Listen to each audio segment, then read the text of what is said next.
সেমিনারে উপস্থিত আজকের প্রোগ্রামের সম্মানিত সঞ্চালক, আমাদের সকলের অত্যন্ত শ্রদ্ধাভাজন ব্যক্তিত্ব, আমাদের সকলের অত্যন্ত প্রিয় মানুষ ডাক্তার ওমর ফারুক চৌধুরী, আতালাল্লাহু উমরাহু ওয়া বারাকাল্লাহু ফি হায়াতিহি। আজকের প্রোগ্রামের সম্মানিত সভাপতি, আমাদের সকলের শ্রদ্ধাভাজন ব্যক্তিত্ব জনাব আবু জাফর চৌধুরী, আতালাল্লাহু উমরাহু ওয়া বারাকাল্লাহু ফি হায়াতিহি। আজকের প্রোগ্রামে উপস্থিত রয়েছেন স্পেশাল গেস্ট হিসেবে বিশিষ্ট শিক্ষাবিদ, হাজার হাজার শিক্ষকেরও শিক্ষক, হাজার হাজার মানুষ গড়ার কারিগর, বীর চট্টলার ঐতিহ্যবাহী এবং সুপরিচিত বিদ্যাপীঠ চট্টগ্রাম কলেজের এক্স প্রিন্সিপাল, আমাদের সকলের শ্রদ্ধাভাজন ব্যক্তিত্ব প্রফেসর মোহাম্মদ আবুল হাসান হাফেজাহুল্লাহ ওয়া রাআহ। আজকের প্রোগ্রামে উপস্থিত আছেন সম্মানিত গুণীজন, সুধীমণ্ডলী এবং সাংবাদিক ভাইয়েরা। আল্লাহ তাআলার শুকরিয়া আদায় করছি যিনি আমাদেরকে আজকে এই দিনই পরিবেশে চমৎকার একটি আয়োজনে শামিল হওয়ার তৌফিক দিয়েছেন। আলহামদুলিল্লাহ। দুরুদ এবং সালাম পেশ করছি বিশ্ব মানবতার মুক্তির অগ্রদূত নবিয়ুনা ওয়া সাইয়্যিদুনা ওয়া কুদওয়াতুনা মুহাম্মদুর রাসূলুল্লাহ সাল্লাল্লাহু আলাইহি ওয়াসাল্লামের প্রতি, যিনি আমাদেরকে তাওহীদের সমহান দীক্ষা দিয়েছেন এবং শিরক আর বেদআতের ব্যাপারে আমাদেরকে সুস্পষ্টভাবে সতর্ক করেছেন। আল্লাহুম্মা সাল্লি আলাইহি, আল্লাহুম্মা বারিক আলাইহি। আল্লাহ তাআলার শুকরিয়া আদায়ের পরে এবং নবী করিম সাল্লাল্লাহু আলাইহি ওয়াসাল্লামের প্রতি দুরূদ পেশ করার পর আমি ধন্যবাদ জ্ঞাপন করতে চাই মরহুম আবু তাহের চৌধুরী ফাউন্ডেশনকে।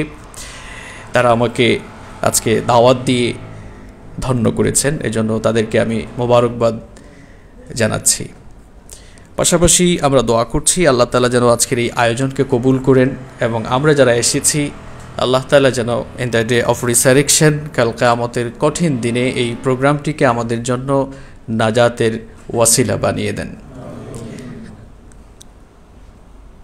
সম্মানিত সুধীমণ্ডলী, তার পাশাপাশি আমরা দোয়া করছি যার নামে এই ফাউন্ডেশন, আমি শুনেছি যে তিনি 2016 সালে ইন্তেকাল করেছেন। আমরাও চলে যাব। মৃত্যু হচ্ছে মানুষের জীবনের সবচাইতে বস্তুনিষ্ঠ, অলঙ্ঘনীয় এবং অনিবার্য মহাসত্য। এটি থেকে আমরা কেউ পালাতে পারবো না। তিনি চলে গিয়েছেন, আমরাও চলে যাব, এটি হচ্ছে মহাসত্য। ওনার নামে এই ফাউন্ডেশন, তা আমরা ওনার জন্য দোয়া করছি। আল্লাহ তাআলা ওনার উপরে রহম করুন এবং তার কবরটাকে আল্লাহ তাআলা জান্নাতুল ফেরদাউস বানিয়ে দিন। নওয়ারাল্লাহু মারকাদাহু ওয়া জাআলাল জান্নাতা মাসওয়াহু। সম্মানিত সুধীমণ্ডলী, আপনারা নিশ্চয়ই ব্যানারেও দেখেছেন যে আজকের আলোচনার বিষয় হচ্ছে আধুনিক বিজ্ঞানে কোরআনের অলৌকিকতা। আমরা অপ্রাসঙ্গিক কথা না বলে সরাসরি আলোচনায় প্রবেশ করব ইনশাআল্লাহ। আমি খুব লম্বা চওড়া কথা বলবো না, খুবই সংক্ষিপ্ত সময়ে কোরআন, বিজ্ঞান এবং বাস্তবতার আলোকে কিছু কথা আপনাদের সামনে তুলে ধরব ইনশাআল্লাহ। আমাদের দ্বীন ইসলাম এটি অত্যন্ত বিজ্ঞান ভিত্তিক, বাস্তবিক এবং মানবিক একটি জীবন ব্যবস্থা। মানবজাতির জন্য আল্লাহ তাআলার পক্ষ থেকে সর্বাপেক্ষা শ্রেষ্ঠ নেয়ামতের নাম হচ্ছে এই কোরআনুল কারীম। আল্লাহ তাআলা যদি এই কোরআনুল কারীম আমাদের জন্য না পাঠাতেন, কোরআনুল কারীম যদি আল্লাহ তাআলা নাজিল না করতেন, তাহলে আমরা পথ হারিয়ে বিপথে নিমজ্জিত হয়ে যেতাম। আমরা দিগ্ভ্রান্ত হয়ে, পথভ্রষ্ট হয়ে ধ্বংসের অতল গহ্বরে নিপতিত হয়ে যেতাম। আমরা যেন পথ হারিয়ে বিপথে নিমজ্জিত হয়ে না যাই, আমরা যেন ধ্বংসের অতল গহ্বরে ডুবে না যাই, এজন্য আল্লাহ তাআলা দয়া করে বিশ্ব মানবতার মুক্তির সংবিধান হিসাবে কোরআনুল কারীম নাজিল করেছেন। কোরআনুল কারীমের সাথে অন্যান্য ধর্মীয় গ্রন্থের পার্থক্য হচ্ছে একটি জায়গায়, অন্যান্য ধর্মীয় গ্রন্থগুলো কেবলমাত্র মানুষের আধ্যাত্মিক বিষয়গুলো নিয়ে কথা বলেছে, কিন্তু কোরআনুল কারীম এটি এমন একটি কিতাব, মানুষের জীবনের এমন কোনো দিক কিংবা বিভাগ নেই যা সম্পর্কে কোরআনুল কারীমে আলোচনা সন্নিবেশিত হয় নাই। অর্থাৎ এটি হচ্ছে এমন একটি কিতাব, it's the problem solving methodology. এটি হচ্ছে মানুষের সকল সমস্যার সমাধানকারী গ্রন্থ। মানুষের জীবনের যত সমস্যা রয়েছে সকল সমস্যার সমাধানকারী গ্রন্থ হচ্ছে এই কোরআন। মানুষের যত চাহিদা রয়েছে, একটি কাল কিংবা যুগের যত চাহিদা রয়েছে, সকল চাহিদা মেটাতে সক্ষম আল্লাহর এই কিতাব কোরআন। বর্তমানে আমরা তথ্য প্রযুক্তি এবং বিজ্ঞানের উৎকর্ষতার যুগে বসবাস করছি। কোরআনুল কারীম এই যুগে নাজিল হওয়া কোনো কিতাব নয়, এটি আজ থেকে ১৫০০ বছর আগে নাজিল হওয়া কিতাব। যেই যুগকে আমরা অনেকে ব্যাকডেটেড অনেক সময় বলে থাকি, আমরা নিজেদেরকে খুব আপডেটেড বলে দাবি করি। কোরআনুল কারীম আজ থেকে ১৫০০ বছর আগে নাজিল হয়েছে। এখন বিজ্ঞানের যুগ চলছে, স্যাটেলাইটের যুগ চলছে। কেউ যদি হঠাৎ করে দাবি করে বসে কোরআনুল কারীম তো ১৫০০ বছর আগে নাজিল হয়েছে, সুতরাং এটি মধ্যযুগীয় কিতাব, আজকের বিজ্ঞানের যুগে স্যাটেলাইটের যুগে ১৫০০ বছর আগে নাজিল হওয়া মধ্যযুগীয় এই কিতাব চলতে পারে না, এটি অকার্যকর, এমন দাবি পৃথিবীতে কেউ করতে পারবে না। কারণ বিজ্ঞান যত এগিয়ে যাচ্ছে, বিজ্ঞান যত উন্নত হচ্ছে, বিজ্ঞানের নতুন নতুন তথ্য এবং নব আবিষ্কৃত বিষয় মানুষের সামনে যত আসতেছে, আল্লাহর কোরআনের অলৌকিকতা, এর বিস্ময়কারিতা পৃথিবীর মানুষের সামনে উপস্থাপিত হচ্ছে। তার মানে এই নয় যে কোরআন এটি বিজ্ঞানের গ্রন্থ, এটি বিজ্ঞানের চাইতেও আরও ঊর্ধ্বে ওহির কিতাব, যা এসেছে মহামহিয়ান আল্লাহ সুবহানাহু ওয়া তাআলার পক্ষ থেকে। পৃথিবীর বিজ্ঞানীরা তাদের জ্ঞান, চিন্তা, চেতনা, মননশীলতাকে কাজে লাগিয়ে গবেষণা করছে। তাদের মস্তিষ্কে যে জ্ঞান রয়েছে সেটি যে আল্লাহর তরফ থেকে এসেছে, সেই আল্লাহর পাঠানো কিতাব হচ্ছে এই কোরআনুল কারীম। সম্মানিত সুধীমণ্ডলী, কোরআন বুঝা আজ মানুষের জন্য সহজ হয়ে যাচ্ছে, কারণ বিজ্ঞান এগিয়ে যাচ্ছে। বিজ্ঞানের উৎকর্ষ সাধন, বিজ্ঞানের এগিয়ে যাওয়া, এটি হচ্ছে এই যুগের একটি বড় নেয়ামত। কারণ বিজ্ঞান যত এগিয়ে যাচ্ছে, আল্লাহর কোরআন বুঝা মানুষের জন্য তত বেশি সহজ হয়ে যাচ্ছে। বিজ্ঞান কষ্ট করে করে, গবেষণা করে করে যে তথ্যগুলো পৃথিবীর মানুষের সামনে পেশ করে, মানুষের সামনে পেশ করার পর, তুলে ধরার পর দেখা যাচ্ছে সেই থিওরিগুলো, সেই তথ্যগুলো আল্লাহর কিতাবে কোরআনুল কারীমে আরও ১৫০০ বছর আগেই আল্লাহ তাআলা পৃথিবীর মানুষের জন্য নাজিল করে দিয়েছেন। এটি গলাবাজি কিংবা চাপাবাজির কোনো বিষয় নয়। আজকের আলোচনার মাধ্যমেই আমরা এটি প্রমাণ করব ইনশাআল্লাহ। দেখেন, কসমোলজি হচ্ছে বিজ্ঞানের একটি গুরুত্বপূর্ণ শাখা, যেখানে মহাবিশ্বের গঠন, বিবর্তন, উপাদান ইত্যাদি বিষয়ে আলোচনা সন্নিবেশিত হয়েছে। পৃথিবীর দার্শনিক এবং বিজ্ঞানীদেরকে একটি বিষয় ভাবিয়ে তুলেছে। তারা চিন্তা করলেন যে পৃথিবীতে আমরা বিচরণ করছি, এই পৃথিবী, এই মহাবিশ্ব, এটি তো এমনি এমনি সৃষ্টি হয় নাই। তাদের বিবেকের দরজায় কড়া নাড়ল, how the universe was created, এই মহাবিশ্ব কিভাবে সৃষ্টি হলো। গবেষণা শুরু হয়ে গেল। বিজ্ঞান গবেষণা করতে করতে তাদের গবেষণার ফল পৃথিবীর মানুষকেও জানিয়ে দিল। তারা বলল, এই মহাবিশ্বের সব কিছু সৃষ্টির শুরুতে পুঞ্জীভূত অবস্থায় ছিল, এক জায়গায় ছিল। এই যে এখন আসমান, উপরে জমিন, নিচে চন্দ্র, সূর্য, গ্রহ, নক্ষত্র, তারকাপুঞ্জ, গ্যালাক্সি থেকে আরেকটা গ্যালাক্সির দূরত্ব, বিজ্ঞান গবেষণা করে দেখল যে প্রত্যেকটি সৃষ্টি তো সৃষ্টির প্রথমে, শুরুতে, আদিতে পুঞ্জীভূত এক জায়গায় ছিল। তখন সব কিছু ছিল একটি গ্যাসীয় কণার সমষ্টি। এরপরে মহাবিস্ফোরণ হলো, এই মহা বিস্ফোরণ যখন হয়ে গেল, মহা বিস্ফোরণ হওয়ার পরে প্রত্যেকটি সৃষ্টি সেপারেট হয়ে গেল। এই মহা বিস্ফোরণের মাধ্যমে যে ঘটনাটি ঘটে, এই মহাবিশ্বের উৎপত্তি হলো। বিজ্ঞান তার নাম দিল বিগ ব্যাং থিওরি, যা আজকের দুনিয়ায় সবচাইতে আলোচিত তত্ত্ব। মহাবিশ্ব সৃষ্টি সম্পর্কে বিজ্ঞান গবেষণা করে যে বিগ ব্যাং থিওরি গেল শতাব্দীতে পৃথিবীর মানুষের সামনে তুলে ধরেছে, আপনি জানলে অবাক হয়ে যাবেন। আজ থেকে ১৫০০ বছর আগে নাজিল হওয়া কিতাবের ভেতরে আল্লাহ তাআলা মহাবিশ্বের এই উৎপত্তি সম্পর্কে সুস্পষ্ট ধারণা দিয়েছেন। আল্লাহ তাআলা কোরআনুল কারীমের ২১ নম্বর সূরা সূরাতুল আম্বিয়া এর ৩০ নম্বর আয়াতের মধ্যে বলছেন, আওয়ালাম ইয়ারাল্লাযীনা কাফারু আন্নাস সামাওয়াতি ওয়াল আরদা কানাতা রাতকান ফাফাতাকনাহুমা। আল্লাহ তাআলা প্রশ্ন করছেন, অবিশ্বাসীরা কি দেখে না আসমান সমূহ এবং জমিন সৃষ্টির শুরুতে একত্রিত ছিল। ফাফাতাকনাহুমা, আমি আমার ক্ষমতা বলে এগুলোকে আলাদা করে দিয়েছি। কিভাবে আলাদা করা হলো, আল্লাহ তাআলা নিজেই এর সুস্পষ্ট ব্যাখ্যা দিয়েছেন। কোরআনুল কারীমের ৪১ নম্বর সূরা হামিম আস-সাজদা এর ১১ নম্বর আয়াতে আল্লাহ তাআলা বলছেন, সুম্মা ইসতাওয়া ইলাস সামাই ওয়া হিয়া দুখানুন ফাকালা লাহা ওয়ালিল আরদি ইতিয়া তাওআন আও কারহা ক্বালাতা আতাইনা তাইঈন। আল্লাহ তাআলা বলছেন, মহাশূন্যে যখন মহাবিস্ফোরণ ঘটল, আকাশ তখন ধোঁয়াচ্ছন্ন হয়ে গেল। সম্মানিত সুধীমণ্ডলী, একটু বলুন তো দেখি, কোথাও আগুন লাগলে সেই জায়গায় ধোঁয়া সৃষ্টি হয় কি হয় না? ধোঁয়া সৃষ্টি হয়।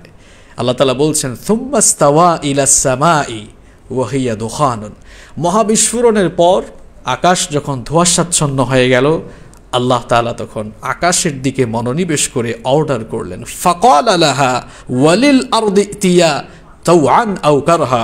আল্লাহ তাআলা অর্ডার করলেন আসমান আর জমিনকে, তোমরা পরস্পর বিচ্ছিন্ন হয়ে যাও, আলাদা হয়ে যাও। আসমান আর জমিন তখন জবাব দিল, ক্বালাতা আতাইনা তাইঈন। তারা তখন বলল, আমরা আমাদের রবের অর্ডার মেনে অনুগতদের মতো অস্তিত্বমান হয়ে বিচ্ছিন্ন হয়ে গেলাম। 1979 সালে সৌদি আরবের রাজধানী রিয়াদে একটি কনফারেন্স হয়েছিল। সেই কনফারেন্সের নাম ছিল মু'তামার আশ-শাবাব, ইউথ কনফারেন্স। সেই কনফারেন্সে প্রেজেন্ট ছিলেন, উপস্থিত ছিলেন ইউনাইটেড স্টেট অফ আমেরিকার বিখ্যাত সায়েন্টিস্ট বালমার। ওই কনফারেন্স হলে এই আয়াতের রিসাইটেশন তিনি শুনলেন। শোনার পরে তিনি বললেন, হাউ ইজ ইট পসিবল, এটা কিভাবে সম্ভব? কারণ মহাবিশ্ব সৃষ্টির এই ধারণা বিগ ব্যাং থিওরির মাধ্যমে আমরাই তো দুনিয়ার মানুষকে জানিয়েছি। এটা কোন বই থেকে তোমরা পড়ছো যেখানে মহাবিশ্ব সৃষ্টির এই চমৎকার ধারণা দেওয়া হয়েছে? বলা হলো, এটি এই যুগের কোনো কিতাব নয়, এটি এই যুগের কোনো বই নয়, এটি হচ্ছে আজ থেকে ১৫০০ বছর আগে নাজিল হওয়া আল্লাহর কোরআন। তখন বালমার বললেন, আজ থেকে ১৫০০ বছর আগে একটি কিতাবের ভেতরে এমন সায়েন্টিফিক ইনফরমেশন আসা প্রমাণ করে এটি যেন তেন কোনো গ্রন্থ নয়। কারণ সেই যুগে কোনো বিজ্ঞান ছিল না, কোনো বিজ্ঞানাগার ছিল না, মহাবিশ্ব সৃষ্টি নিয়ে গবেষণা করার কোনো উপায় কিংবা উপাদান পরিবেশ কিছুই ছিল না। ১৫০০ বছর আগে এমন সায়েন্টিফিক ইনফরমেশন এই কিতাবে আসা প্রমাণ করে এটি আল্লাহর কিতাব, এবং যার উপরে এটি নাজিল হয়েছে তিনি নিঃসন্দেহে আল্লাহ তাআলার প্রেরিত নবী। আমিও আর দেরি করতে চাই না, ওই কনফারেন্স হলেই তিনি কালেমা পড়ে মুসলমান হয়েছিল। এই হচ্ছে আল্লাহর কোরআনের বিস্ময়কারিতা, এই হচ্ছে বিজ্ঞানের এই যুগে আল্লাহর কোরআনের অলৌকিকতা। বিজ্ঞান যত এগিয়ে যাবে, যত উন্নত হবে, যত সমৃদ্ধ হবে পৃথিবীর বিজ্ঞান, বিজ্ঞানীরা, বিজ্ঞানের শিক্ষক, বিজ্ঞানের ছাত্ররা ভিক্ষুকের মতো মাথা নত করে কোরআনের সামনে এতিমের মতো চিরকাল দাঁড়িয়ে থাকতে বাধ্য হবে। কারণ এটি আল্লাহ তাআলার নাজিল হওয়া কিতাব আল কুরআন আল কারীম। শুধুমাত্র কসমোলজি নয়, প্রত্যেকটি সৃষ্টি নিয়েই বিজ্ঞান যে ধারণা পৃথিবীর মানুষকে কিছুদিন আগে দিয়েছে, আল্লাহর কিতাব কোরআন মানুষকে তা ১৫০০ বছর আগে জানিয়েছে। যখনই কোরআনের এই আয়াতগুলো পড়ি অবাক হয়ে যাই। আমি নিজে কোরআনিক সায়েন্সের স্টুডেন্ট ছিলাম, যার কারণে কোরআন এবং বিজ্ঞান নিয়ে পড়াশোনা এবং গবেষণা করার সুযোগ পেয়েছি। সেই সুযোগ পেয়ে দেখেছি যে আল্লাহর কিতাবের 6/1 আয়াতই হচ্ছে বিজ্ঞানের ব্যাপারে। আল্লাহু আকবার। কোরআনুল কারীমে 6,500-এর বেশি আয়াত রয়েছে, প্রায় 1 থেকে 1,500 আয়াত বিজ্ঞানের বিভিন্ন শাখা উপশাখার ব্যাপারে আল্লাহ এই কিতাবের ভেতরে সন্নিবেশিত করে দিয়েছেন। এজন্যই তো আল্লাহ তাআলা বলেছেন ওয়াল কুরআনিল হাকিম, বিজ্ঞানময় কিতাবের শপথ। আমি আলোচনার শুরুতে যে আয়াত তেলাওয়াত করলাম সূরা লোকমানের, তিলকা আয়াতুল কিতাবিল হাকিম, এগুলো হচ্ছে বিজ্ঞানময় কিতাবের আয়াতসমূহ। সুবহানাল্লাহি ওয়া বিহামদি। যে পৃথিবী যেখানে আমরা বসবাস করছি, এই পৃথিবীর শেপটা কেমন, পৃথিবীর আকৃতিটা কেমন, পৃথিবীর আকৃতি জানাতে বিজ্ঞানের যুগের পর যুগ সময় লেগেছে, শতাব্দীর পর শতাব্দী সময় লেগেছে, এবং তারা বিভিন্ন ভুল ইনফরমেশন দিয়ে মানুষের সামনে তারা লজ্জিত হয়েছে। সেটা কিভাবে? প্রাচীনকালের বিজ্ঞানীরা মানুষকে ধারণা দিয়েছিল যে পৃথিবী চ্যাপ্টা কিংবা সমতল। এই ধ্যান ধারণা বেশি দিন টিকে নাই। বিজ্ঞান উন্নত হতে লাগলো। বিজ্ঞান উন্নত হলো 1597 সালে স্যার ফ্রান্সিস ড্রেক, তিনি জলপথে চারপাশ ঘুরলেন, পৃথিবীর চারপাশ ঘুরে তিনি এক নতুন তথ্য পৃথিবীর সামনে পেশ করলেন। তিনি বললেন, এতকাল বিজ্ঞান আমাদেরকে বলেছে বা আগের বিজ্ঞানীরা আমাদেরকে বলেছে পৃথিবী চ্যাপ্টা বা সমতল, কিন্তু আমি জলপথে পৃথিবীর চারপাশ ঘুরে দেখেছি এটা আসলে সমতল বা চ্যাপ্টা নয়, বরং এটি হচ্ছে গোলাকার। বিজ্ঞান আরও এগিয়ে গেল, আরও সমৃদ্ধ হলো। সমৃদ্ধ হতে হতে স্যাটেলাইটের যুগে বিজ্ঞান প্রবেশ করলো। স্যাটেলাইটের যুগ যখন চলে আসলো, তখন বিজ্ঞান তার গবেষণায় যে ফল আসলো সেটা মানুষকে জানালো পৃথিবী আসলে গোলাকারও নয়। তাহলে পৃথিবী কি? পৃথিবী হচ্ছে ডিম্বাকৃতির।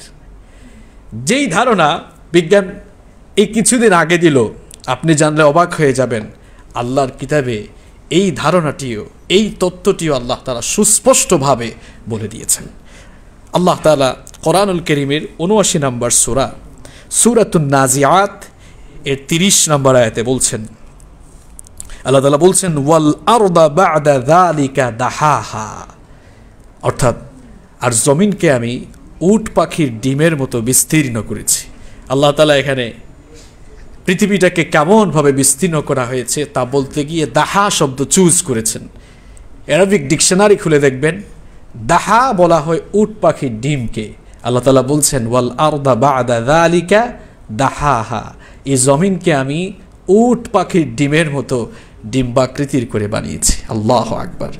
বিজ্ঞান এই যুগে এসে কিছুদিন আগে পৃথিবীর আকৃতির ব্যাপারে যে ধারণা পৃথিবীর মানুষকে সামনে পেশ করেছে আল্লাহর কিতাব কোরআনে, আল্লাহ তাআলা আরো 1500 বছর আগেই সেটা বলে দিয়েছেন, যখন পৃথিবীতে কোনো বিজ্ঞান ছিল না, কোনো বিজ্ঞানাগার ছিল না। সম্মানিত সুধীমণ্ডলী, এর আগের পয়েন্টে আমি বলেছিলাম মহাবিশ্ব সৃষ্টি সম্পর্কে।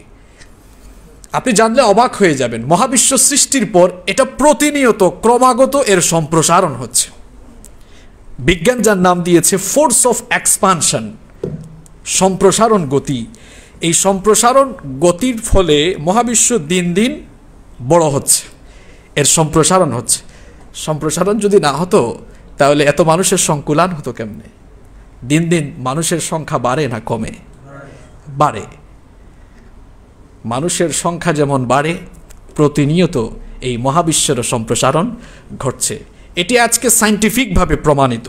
1925 সালে মার্কিন জ্যোতির্বিজ্ঞানী এডউইন হাবল তিনি বললেন যে মহাশূন্যে অবস্থিত নক্ষত্রপুঞ্জ এবং গ্যালাক্সিগুলো ক্রমাগতভাবেই দূরে সরে যাচ্ছে, একটি থেকে আরেকটি দূরে সরে যাচ্ছে, যার ফলে এই মহাবিশ্ব ক্রমাগতই সম্প্রসারণ হচ্ছে। এবং এই মহাবিশ্বে যে কি পরিমাণ গ্যালাক্সি রয়েছে এটা বিজ্ঞানও সুস্পষ্ট ধারণা দিতে পারেনি। সর্বশেষ প্রাপ্ত তথ্য অনুযায়ী এই মহাবিশ্বে 50,000 কোটি গ্যালাক্সি রয়েছে এবং প্রতিনিয়ত এর সংখ্যা বাড়ছে। বিজ্ঞান গবেষণা করে বলল এই মহাবিশ্ব ক্রমাগত সম্প্রসারণ হচ্ছে। আপনি জানলে অবাক হয়ে যাবেন। আল্লাহ তাআলা ১৫০০ বছর আগে নাজিল হওয়া এই কিতাবের ভেতরে ফোর্স অফ এক্সপানশন, বিজ্ঞানের এই তথ্য কোরআনে জানিয়ে দিয়েছেন। কোরআনুল কারীমের ৫১ নম্বর সূরা সূরাতুয যারিয়াত এর ৪৭ নম্বর আয়াতে আল্লাহ তাআলা বলছেন, ওয়াস-সামাআ বানাইনাহা বিআইদিন ওয়া ইন্না লামুসিউন। আল্লাহ তাআলা বলছেন, আমি আমার নিজের ক্ষমতা বলে আসমান সৃষ্টি করেছি এবং আমি এটাকে ওয়া ইন্না লামুসিউন, আমি এটাকে সম্প্রসারণ করে চলছি, আমি এটাকে সম্প্রসারিত করছি। বিজ্ঞান যা জানিয়েছে কিছুদিন আগে, আল্লাহর কিতাব কোরআন তা আমাদেরকে বলে দিয়েছে আরো ১৫০০ বছর আগে। কিয়ামত একদিন হয়ে যাবে, এই মহাবিশ্ব যে সম্প্রসারণ হচ্ছে এটা আবার সংকুচিতও হয়ে যাবে, আবার পূর্বের অবস্থায় ফিরে যাবে। একদিন সব ধ্বংস হয়ে যাবে। কুল্লু মান আলাইহা ফান, সব ফান হয়ে যাবে, সব ধ্বংস হয়ে যাবে। ওয়ায়াবকা ওয়াজহু রাব্বিকা যুল জালালি ওয়াল ইকরাম, কেবলমাত্র মহামহিয়ান রবের সত্তাই বাকি থাকবে, অবশিষ্ট থাকবে, সব ধ্বংস হয়ে যাবে। এতকাল হুজুররা এটা ওয়াজ করে করে বলেছে, কিন্তু আজকের বিজ্ঞানও কোরআনের এই তথ্যের সাথে একাত্মতা পোষণ করেছে। বিজ্ঞানীরা গবেষণা করে দেখলেন, এই যে ক্রমাগত যে পৃথিবীর সম্প্রসারণ হচ্ছে, মহাবিশ্বের সম্প্রসারণ হচ্ছে, এটা এক সময় থেমে যাবে। থেমে যাওয়ার ফলে এটা আবার সংকুচিত হতে হতে পূর্বের অবস্থায় ফিরে যাবে। বিজ্ঞান যার নাম দিয়েছে বিগ ক্রাঞ্চ, মহাদলন, যেটাকে আমরা বলি মহাপ্রলয় বা কিয়ামত, বিজ্ঞান এটাকে অন্যভাবে নামকরণ করেছে। তো কিয়ামত হবে, সব একদিন ধ্বংস হয়ে যাবে, এটা আজকের বিজ্ঞান স্বীকার করছে। আর আল্লাহ তো ১৫০০ বছর আগে নাজিল হওয়া কিতাবে ২১ নম্বর সূরা আম্বিয়া এর ১০৪ নম্বর আয়াতে বলছেন, ইয়াউমা নাতুইস সামাআ কাতাইয়িস সিজিল্লি লিল কুতুব কামা বাদানা আউওয়ালা খালকিন নুঈদুহু ওয়াদান আলাইনা ইন্না কুন্না ফাইলিন। আল্লাহ তাআলা বলছেন, সেদিন আমি আসমানকে কিতাবের পৃষ্ঠার ন্যায়, বইয়ের পৃষ্ঠার মতো গুটিয়ে ফেলবো। সৃষ্টির শুরুতে যেমন ছিল আমি পুনরায় তার আবার পুনরাবৃত্তি ঘটাবো। আজকে কিয়ামত যে হবে, পৃথিবী যে ধ্বংস হবে, এটা বিজ্ঞানও প্রমাণ দিচ্ছে। এরপরেও পৃথিবীতে কিছু সংশয়বাদী মানুষেরা এখনও আছে যারা কিয়ামতের সত্যতা স্বীকার করতে চায় না। এজন্য আমার ভাষায় নয়, আল্লাহর ভাষায় এরা হচ্ছে উলাইকা কাল আনআম, এরা চতুষ্পদ জানোয়ার, বালহুম আদাল, এরা তার চাইতেও আরো নিকৃষ্ট। আল্লাহ তাআলা বলছেন, যাদেরকে বোধ শক্তি, চিন্তা শক্তি, শ্রবণ শক্তি, দর্শন শক্তি দেওয়ার পরেও যারা এই নিদর্শনগুলো দেখে বাস্তবতা যারা স্বীকার করে না, এরা চতুষ্পদ জানোয়ারের চেয়ে আরো নিকৃষ্ট। এটা আমার কথা নাকি বলেছেন কে? সম্মানিত সুধী মণ্ডলী, এভাবেই বিজ্ঞানের নতুন নতুন ধ্যান ধারণা কোরআনের কাছে পরিত্যক্ত ধারণা হিসেবে প্রমাণিত হচ্ছে। মনে রাখবেন, কোরআন আগে, বিজ্ঞান পড়ে। কোরআন আগে, বিজ্ঞান পড়ে। বিজ্ঞানের সমস্ত ধ্যান ধারণা, থিওরি কোরআনের কাছে অত্যন্ত পরিত্যক্ত হিসাবে প্রমাণিত হয়েছে। এই যে আমাদের মাথার উপরে আসমান রয়েছে, এই মহাশূন্যের প্রত্যেকটি সৃষ্টি নিয়ে বিজ্ঞান গবেষণা করে করে যে তথ্যগুলো পৃথিবীর মানুষের সামনে তুলে ধরেছে, এর মাধ্যমে আল্লাহর কোরআনের বিস্ময়কারিতা দিন দিন মানুষের সামনে প্রকাশিত হয়েছে। সম্মানিত সুধী মণ্ডলী, এই যে আমাদের মাথার উপরে আসমান রয়েছে, আল্লাহ তাআলা এটিকে কিভাবে স্থাপন করলেন? সূরা রাদ, এটি কোরআনের ১৩ নম্বর সূরা, এর ২ নম্বর আয়াতে আল্লাহ তাআলা বলছেন, আল্লাহুল্লাযী রাফা'আস সামাওয়াতি বিগাইরি আমাদিন তারাউনাহা সুম্মা ইসতাওয়া আলাল আরশ। আল্লাহ তাআলা বলছেন, আল্লাহ তাআলা হচ্ছেন তিনি, আল্লাহ তার নিজের পরিচয় দিচ্ছেন। আল্লাযী রাফা'আস সামাওয়াতি বিগাইরি আমাদিন তারাউনাহা, যিনি দৃশ্যমান কোনো স্তম্ভ, দৃশ্যমান কোনো পিলার ছাড়া শূন্যের উপরে এই আসমানকে ঝুলিয়ে রেখেছেন। আমরা যে হোটেলে এখন প্রোগ্রামটি করছি, এখানে এই হোটেলটি স্থাপন করতে কত পিলারের দরকার হয়েছে এটা গণনা করতে অনেক সময় লাগবে। কিন্তু আল্লাহ তাআলা বিশাল এই পৃথিবী স্থাপন করেছেন। কোনো দৃশ্যমান খুঁটি কি আপনারা দেখেছেন? দেখেন নাই। শূন্যের উপরে আল্লাহ তাআলা আসমানকে ঝুলিয়ে রেখেছেন। তার মানে কি এই যে কোনো পিলার ছাড়াই আসমান ঝুলে আছে? কি মনে হয় আপনাদের? নো, অবশ্যই আছে, অবশ্যই আছে। যদি পিলার না থাকতো আল্লাহ আয়াত নাজিল করতেন এইভাবে যে তিনি পিলার ছাড়া আসমান স্থাপন করেছেন। পিলার আছে, আল্লাহ তাআলা বলছেন দৃশ্যমান স্তম্ভ ছাড়া এটিকে স্থাপন করা হয়েছে, তার মানে অদৃশ্য খুঁটি আছে। আপনাকে কোরআন নাজিল হওয়ার ভাষা বুঝতে হবে। যদি কোনো খুঁটি না থাকতো আল্লাহ বলতেন খুঁটি ছাড়া আসমান নাজিল হয়েছে। আয়াত এভাবে নাজিল হয় নাই। আল্লাহ বলছেন বিগাইরি আমাদিন তারাউনাহা, আল্লাহ বলছেন দৃশ্যমান কোন স্তম্ভ যা তোমরা দেখো না, অদৃশ্য এরকম অনেক খুঁটি দিয়ে আসমান স্থাপন করা হয়েছে। প্রশ্ন হতে পারে সেই অদৃশ্য খুঁটি কি? আল্লাহ